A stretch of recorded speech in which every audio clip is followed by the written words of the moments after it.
turistang outfit. Welcome to Elk Island, guys. It's Thanksgiving. Happy Thanksgiving to all of you dito sa Canada, sa ating mga kapwa Filipino, kapwa international students, at kapwa lumalaban sa pangarap dito sa Canada. So ngayon ay nandito nga tayo sa Elk Island. Mamamasyal kami dahil holiday today, walang pasok. Ang kids, ako at yung husband ko, at syempre para maipasyal namin si mother. Ayan. Welcome! Yeah, so kamusta naman guys ang inyong buhay dito sa Canada? Marami tayong pagsubok na pinagdadaanan pero laban lang tayo.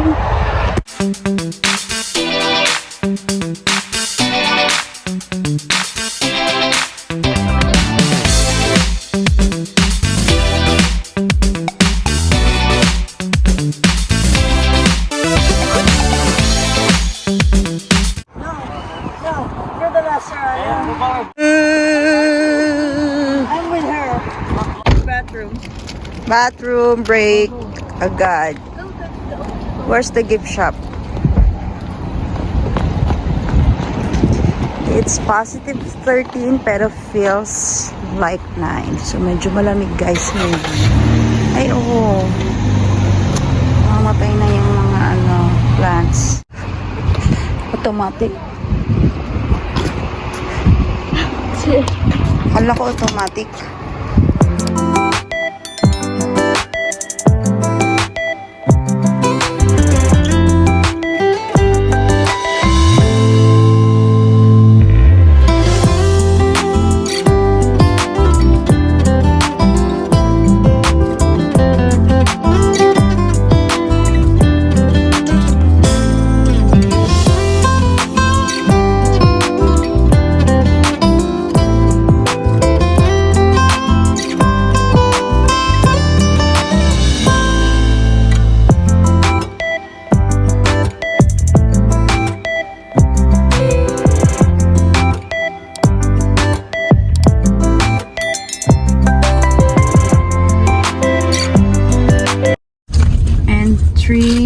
One car to adult, senior, family na 1750.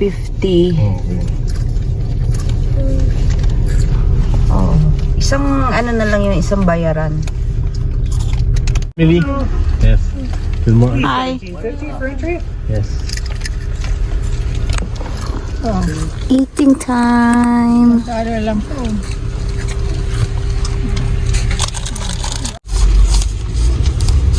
Place it on your front desk.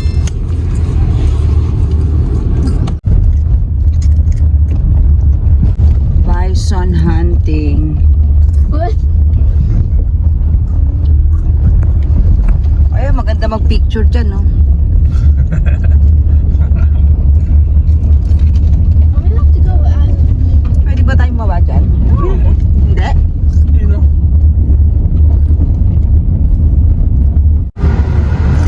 Where? A bison. It's here. Look. Oh, Mommy, open the window. Picture. where are you? Picture. Hi, baby. Lonely. Hi, wait lang. Hindi ko pa nabipicturean.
horns.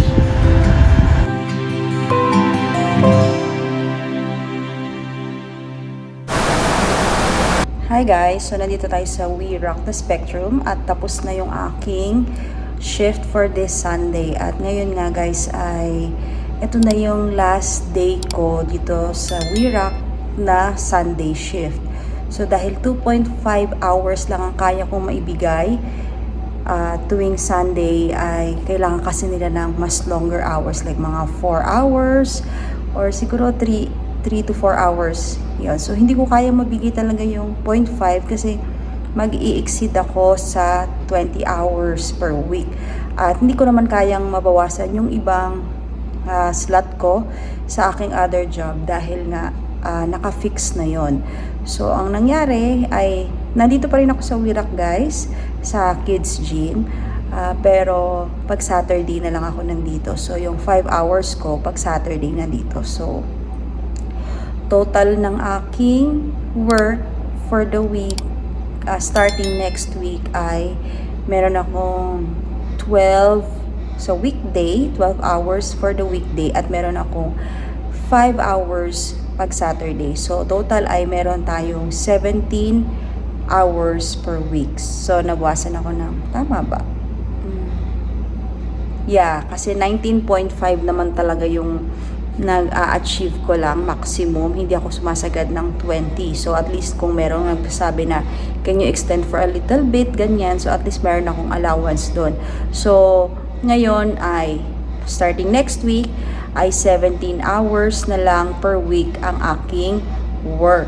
Yun lang guys ang aking masasabi tungkol sa aking work. At ano pa ba, dahil nga ngayon nga ay nagkaroon ng Thanksgiving dito sa Canada. Ano ba yung mga dapat nating pasalamatan? Nandito tayo sa Canada at kahit na maraming mga pagbabago, mga IRCC, mga policy na yan, ano ba yung mga pasalamatan natin sa mga pagbabagong to na although medyo naging strict na talaga sila, especially for the international students. Ako po ay isang international students at second year college dito sa Edmonton, Alberta, ay nire-require na magkaroon ng English test at tamang-tama din naman na ang aking kurso na tinitake dito ay kasama sa listahan ng occupation on demand, no? So yung under ng healthcare po ang disability studies. So ibig sabihin po ay kung kuha ako ng magandang grade or score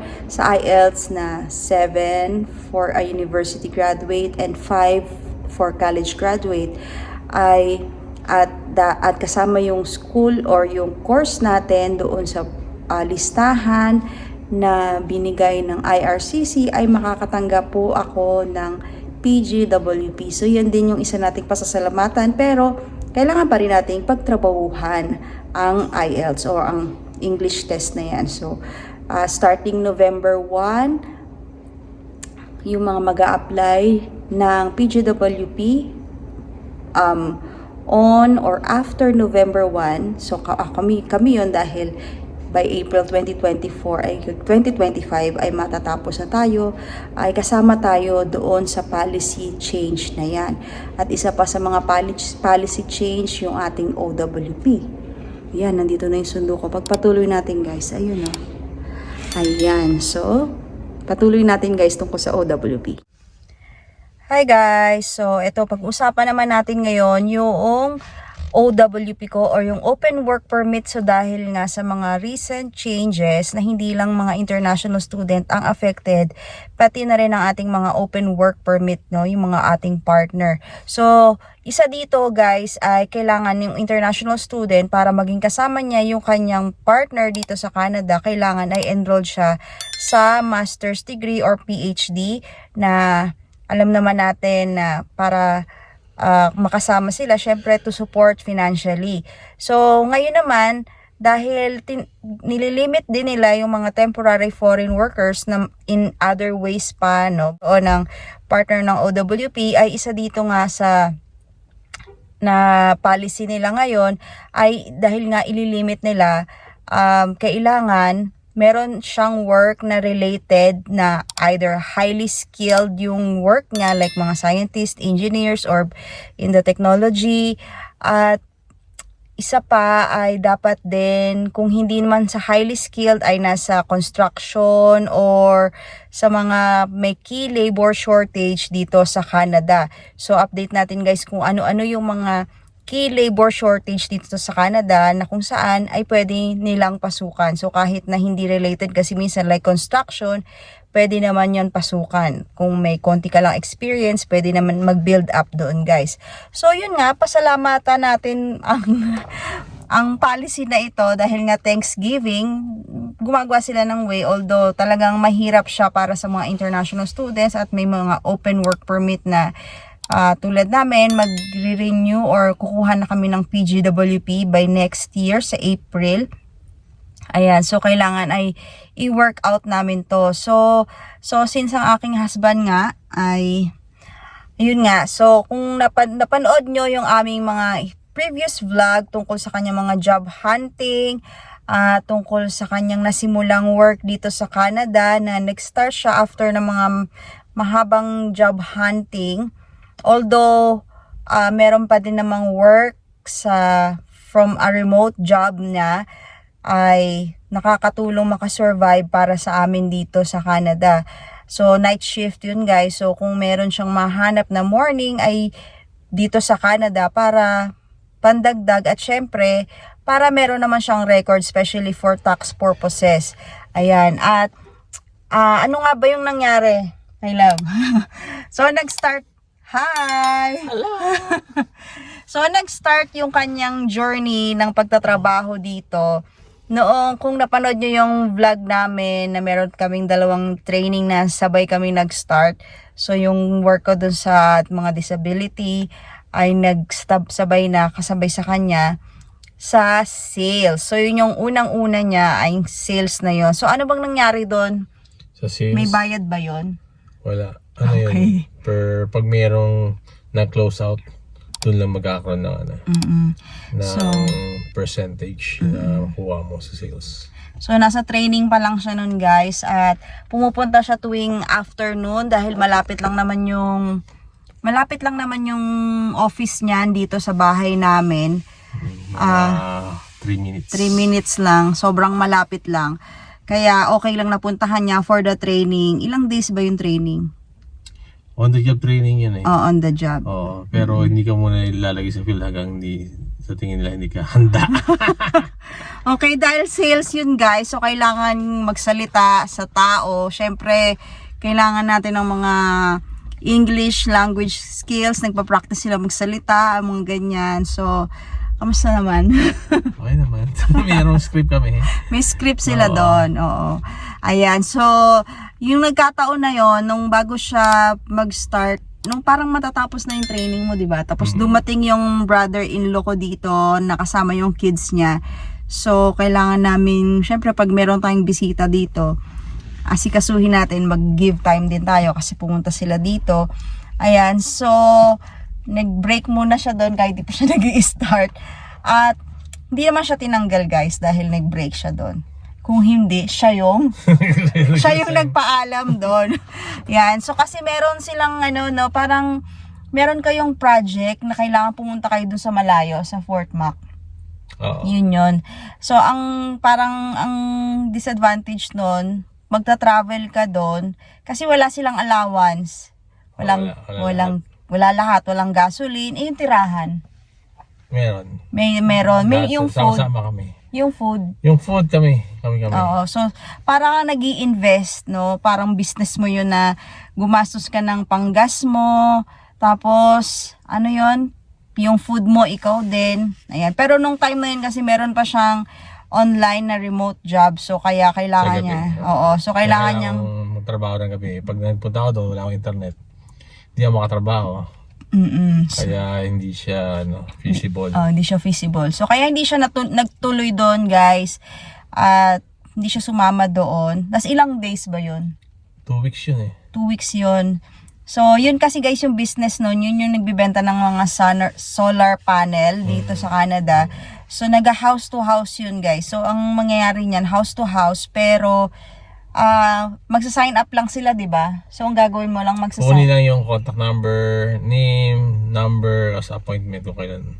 tsaka yung billing nila. Mm-mm. Para makompute namin yung savings nila for the whole year. Mm-mm. So, hindi naman nila kailangang magbenta ng solar panels. So, pag nakuha nila yung, appointment.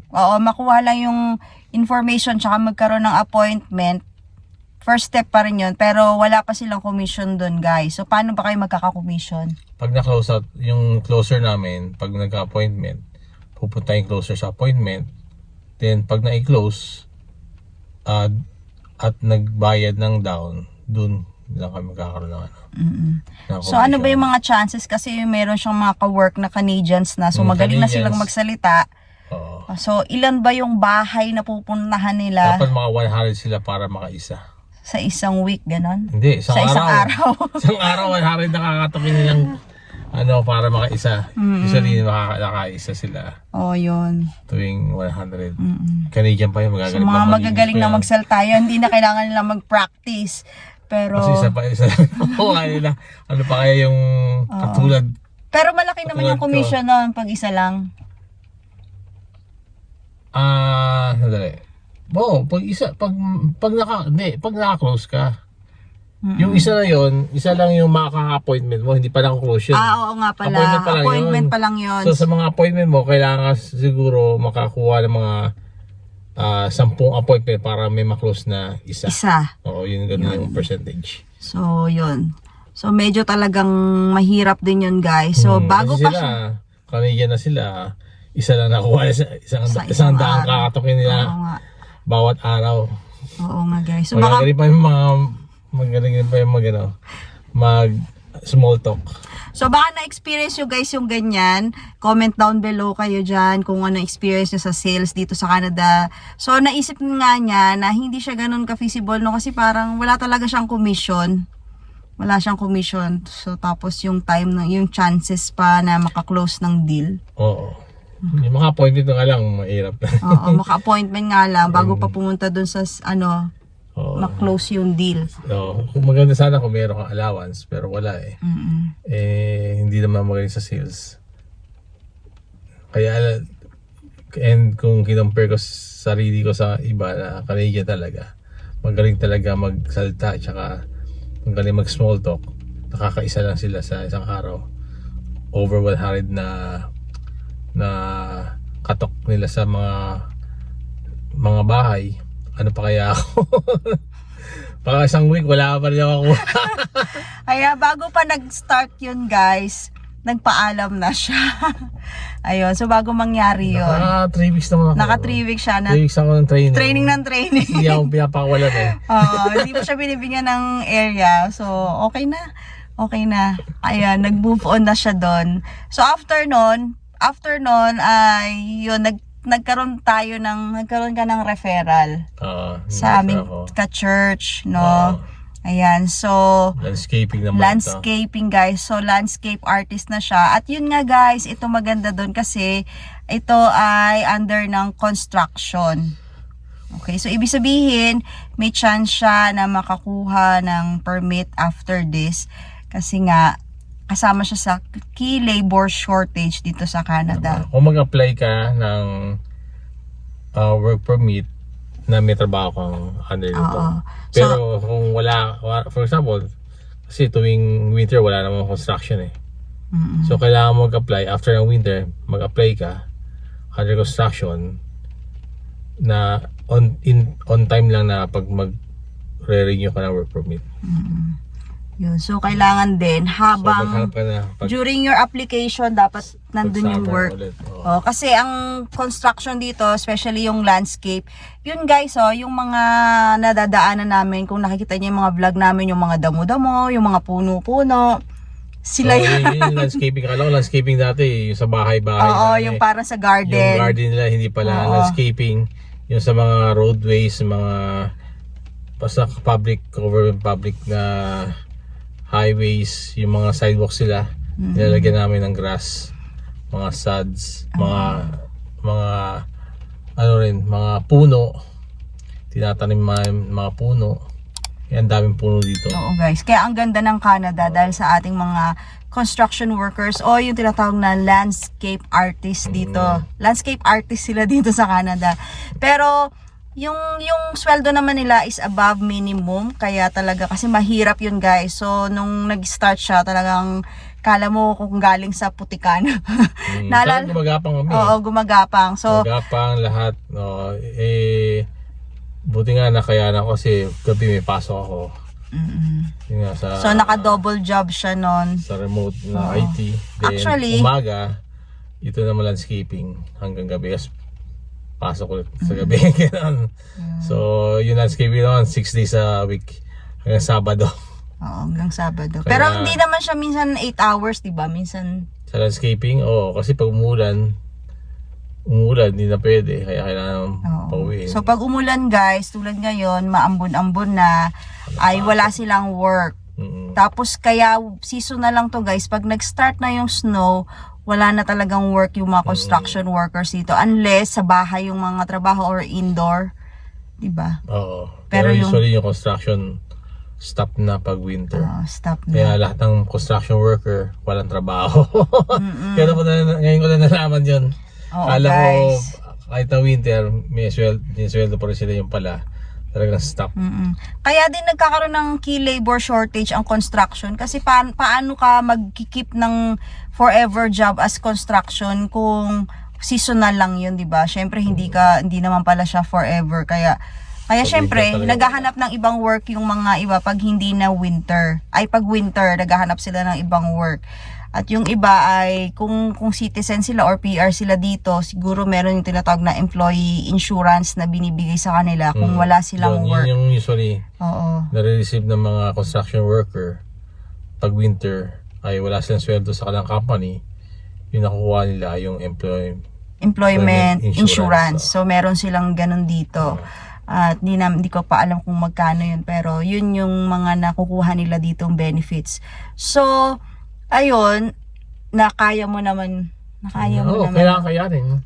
Kaya talaga dito kaya kayanin. Ayun. So, pakita ko yung picture niya guys. Para siyang taga-Saudi. Ayan. Parang may OFW. Ayan. So, kasi wala talaga siyang background nun. So, dahil nga na-start niya na yung ganong, na-experience niya na for the first time in your life. Congratulations! Only in Canada. So, hindi lang pala only in the Philippines. Meron tayong mga only in Canada na na-experience dito, guys. So, kamusta naman experience mo? Napapasalamat ka ba sa experience na yun? Pagpasok ko ng gabi, parang fresh na fresh ako Kasi parang nag-exercise sa umaga, buong araw. Tapos pag gabi na, although syempre minsan naantok ka na, pero parang fresh ang feeling ko kasi parang yung katawan ko na gumagalaw, na exercise, nagkakaroon siguro yung mga joints ko nagkakaroon ng oil. Gumagana na. Kaya nakatulong sa health ko yung pagla-landscaping. Kahit na mahirap, masama pa naman yung likod ko, pero parang nakatulong rin. Kaya pala, no? Yun. Sa simula lang yung buong unang week ko, yung mahirap talaga. Kala ko na ako magre-resign na agad ako isang unang araw pala, pero talagang kailangan, kaya kinaya. Nung second week na okay na ano na rin yung katawan, nasanay na rin. Kaya gusto rin niya guys ng isang work. Yung work na yon, yung hindi na siya kailangan mag-isip kasi yung work niya sa remote ay IT yon. So syempre medyo mental yung pinag-iisipan yun, 'di ba? Yung mga ganong klase ng work, nakaupo. So sabi nga ng aking boss sa work ko, kamusta daw yung asawa ko, ganyan. Sabi niya, maganda daw yon kasi maganda daw sa health mo yon. Lalo na kung matagal kang, ilang years kang, ang work mo ay nakaupo. So nakakatulong yan na. And men are built for that, sabi niya ganyan. Talaga lang Yan, dinisign daw ng Diyos yung katawan yun na ganyan. Kaya kaya nyo yan. Ayun, so but guys, so kung mga pupunta pa lang dito, isipin nyo na yung mga work na pwede ninyo. Minsan yung mga hindi nyo akala ay magiging work nyo. Yan. Pero sa ngayon guys, syempre hindi pa naman tapos ang ating laban. Patuloy pa rin naghahanap ng work ang aking. Kasi mag-winter na Winter na guys, ilang weeks na lang. Wala na akong trabaho doon sa landscaping kasi basta nag-snow na, titigas na yung lupa, hindi na, wala na magagawa. At saka yung mga puno na tinanim nyo, nalagas na yun, di ba? Okay lang. Nalagas, leaves lang naman nalagas, Oo. pero yung puno buhay naman. Oo. Yun. So, be ready guys. So, kung talagang ready kayo dito na pumunta, ay talagang i-ready nyo ang inyong mga physical, mental, and spiritual. Emotional din. Yan. So, emotional kasi lalo na ngayon. Ayan. At ngayon nga ay Sunday, no? So, ang isang news this week na natanggap niya ay yung online job niya na remote ay tapos na. So, biglaan yun, guys. So, parang binigyan na sila ng 1 week notice na ito na yung last week ninyo. Kung hindi sila magdadagdag ng funding, ay mawawala na ito.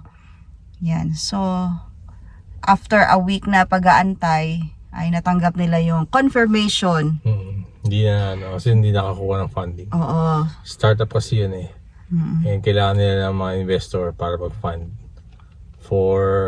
para tumakbo ng another 18 months.